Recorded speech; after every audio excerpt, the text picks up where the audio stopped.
来吧，新玩具！今天我们来玩魔方新推出机器恐龙的第一款钢索，这一款也是大家等了挺久的产品了。来看龙形的外观，整体的还原度还是非常高的，而且魔方的这种尼龙配色啊，其实说起来，很多人不太喜欢这个尼龙的发色感，倒是如果做动画片的角色的话，其实这种感觉还有点像动画片里边的那种二次元上色出来的效果吧。龙形的还原度非常的高啊，但是这一款有一个很致命的点，尾巴是锁死的，变形机构导致这一块其实并不能活动。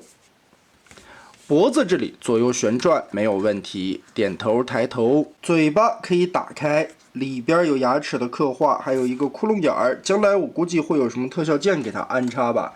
而且其实之前还对比过钢索的这个牙齿刻画的，也算是还原动画片里边的感觉啊。上边是3颗这个样子的，眼睛打开脑门里边同样有替换眼睛配色的机构，我们旋转一下，就可以换成红眼的战斗形态。前肢的活动范围非常不错啊，做了很多段的关节，这里张开。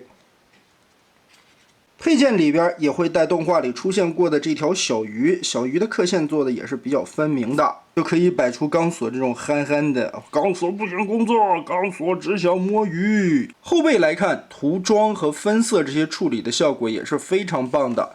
腿部这里因为是人形的胳膊，可动的关节非常的多，并且这一回胳膊腕这里做了2个方向的转轴。人形你可以这样往前折，龙形这样折一个膝盖的关节，并且这个关节折过来里边还有一些挡肉的半圆，不会显得脱肉。脚趾头这里是可动的，但是目前样板阶段发现了一个问题啊，在人形胳膊这里做了一个蝴蝶关节，它是为了增加可动性。而且里边明显有一个插扣，在龙形的时候是应该插紧的。目前这一块吧扣的不是很严实，导致了你龙形摆造型的时候比较容易跟这样抠开扣子劈叉。看大货的时候能不能把这个卡孔调整一下尺寸吧，把这里插紧了。其他的配件内容，大枪、大剑，钢索标配的武器，大剑这个上边也上了银漆的效果。一对张开的替换手型，手腕这里还多做了一段折叠的关节。而且带了钢大王的王冠，全身密合的缝隙对的还是非常整齐的。如果变形到位的话，也算是严丝合缝，模具的精度是完全没有问题的。我们也是进入这一款钢索的变形过程。第一步，先把脑袋闭嘴，抬头，龙形的胸口拽着胳膊拉松，上面这里的扣子卸松掉，脖子旋转180度打开。从里边往出抠的时候，注意啊，它是一个 Z 字折叠的连杆设计，把这里拉出来，而不是像以前我们认为的那种直接翻折啊，它要把这个杆拉长。好，人头的脖子90度立起来，从下方这里抠开这一块方形的面板，打松，主要是目的卸开这2侧的卡孔，然后顺着这里看。燕尾锁，把这里顶开，上方这里还有一个拉松，这里边有一个双关节，往下错一下位置，整块面板旋转个180度，提上来。现在上半身腾开了空间，主要是解锁开侧面这一块盖板之后，我们先把腿部处理出来，左右打开。中间所有的连接卡孔位置，这块腿部翻出的时候有点困难，主要是它中间加了一个盖板。我们先扯开一点点，翻起盖板来，然后把腿顺着这里旋转180度，卡到头，从膝盖位置再拧180度，尾巴尖儿一段 Z 字，缩短它。然后这里又有一个 Z 字，把它贴合过来。后背这块装甲拉长，中间这里有一个滑道，把它折90度放进去。这一块腾开一点空间，90度折下来，再把这个滑道拼齐，前方的2个卡孔插入脚底，扭正。接着这一片连同尾巴包进来。注意在膝盖侧面这里的卡扣连接，后边这里的燕尾锁卡住。两条腿也算是非常简单的过程，我们就把它变形完成了。然后来看上半身，刚才我们旋转过来的这块板，双关节往起提，顺着这里横折90度，我们先把它腾开空间。这块后边的连杆折叠已经放过去了。注意，在变成龙形的时候，这里是折叠出来一个方框的结构。我们顺着这一块的杆儿把它拉起来，这里往后拉，继续腾开空间。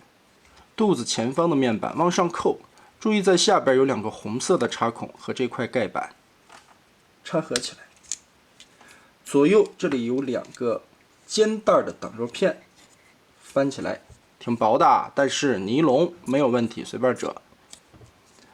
切记中间这里有一个小的挡肉片，把它翻进来，这里出现一个凹。左右这个时候，这2片灰色的零件往上折叠，让过来，夹成90度，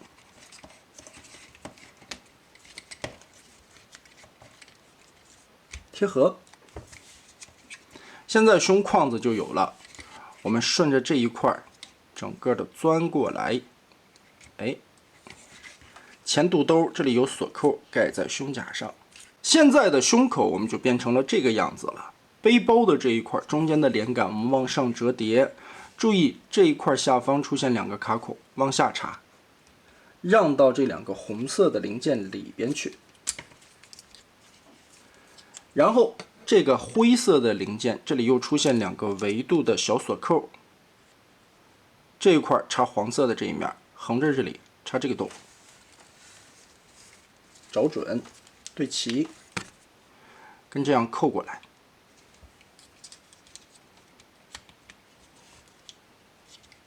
变形到位是顶满为原则，然后这一块背包就很结实的锁在上面了。此时龙头就可以往后折，腰部的双段关节提上来，前方胸板位置这里的4个锁扣左右插上，把胸部推齐，上方肩带这里2个燕尾锁再次进行锁定，整个就等于把胸口给框了起来。胳膊扭到正确的角度上，2头肌顺着里边的滑槽缩短，揪着后边的这个指头拔开，拳头从里边翻出来。更换手型的时候也很方便啊，直接顺着这个球形关节往下拔就行。尼龙件韧性很好。调整龙爪子的位置，把小翅膀转起来，摆成斜着的角度。最后一步，戴上王冠。整体来说的变形难度其实并不算太高啊。如果说你玩过之前他们家的一些产品的话，比如混天豹的爆炸了什么的，其实很好理解它胸口的这个变形机构，手和脚的变形难度也不高。当然，我也相信很多人肯定会在评论和弹幕里边刷片片连杆的设计啊。确实，很多人不太喜欢这样的变形结构，但不得不说，这种变形结构的还原度确实是高。整个身体360度旋转，每一个面都包裹得严严实实，而且对于人形和龙形的一些演绎还原的问题来说啊，这个魔方带小比例的这一块走的就是这种还原风的路线。所以变形结构这个就因人而异了，但是完成度确实没得说。腿部这里边非常整齐的这2块面板堵起来了以后，让这条腿的完整程度啊非常不错。胸口的这个变形逻辑其实完全可以理解为它盖了个房子，立起来几面墙，然后把中间的变形零件藏在了这个房子里边。我们来看细节，头雕做的还可以啊，该有的一些还原元素也能做到位。开口的球碗抬头90度以变形需要，360度的旋转，小翅膀前后活动，上下旋转，后边的龙爪子，这里刚才也说了，关节幅度非常多啊，随便摆造型。肩膀这里平举，可以举到130-140度，很高了。360度旋转得借一点位置啊，会被后边的翅膀挡到。肩膀这里，刚才我们也说了，它做了一个双段的关节，来假装是蝴蝶肩，这个样子，无论是双持大剑还是双手握枪，都是可以很好的做出来的。就是这个卡孔啊，希望在大货的时候做紧一些。手肘的位置可以进行旋转，胳膊肘往前屈臂，一段的折动关节也能折到140多度。手腕是个球形关节，可以旋转。如果你更换上了替换的造型手呢，这里边还多做了一段关节，可以把手腕这样抬起来。腰部360度没有问题，尼龙的阻尼感很好啊。同时做了独立的弯腰关节，也是模仿祖传的 Z 字折叠腰。打开侧裙甲，侧踢，甚至能踢到100多度。前踢是连同前裙甲一起往前旋转，通过一个外偏的轴也能踢到140、50度。后踢的话就只有一点点了，10几度的样子。大腿根部左右可以旋转，膝盖这里第一段关节其实已经可以折到90度了，这里会有一些挡肉的造型。第二段还有一个关节，所以腿部是可以180度进行折叠的。大脚丫子整脚左右的接地，完全没有问题。所以可动性这一块，魔方的玩具一般来说都没有什么太大的问题。变成人形到头顶目测在13.2公分左右。对于一个小比例的变形金刚玩具来说，这也算是一大个头了。那么总结一下，魔方小比例玩具的卖点主要就是超可动与高还原。尼龙的用料材质非常的安心，你在反复把玩的过程中，良好的韧性可以很好的保护玩具。当然也有一些朋友不喜欢尼龙的这个颜色发色的效果啊，但这一次的机器恐龙实物看起来，我觉得用尼龙的这个乌蒙蒙的配色配这个灰色会刚刚的好。变形难度适中，步骤并不算太多，但巫师的设计以卡扣多著称啊，这也导致了它最后的完成度一体性会很好。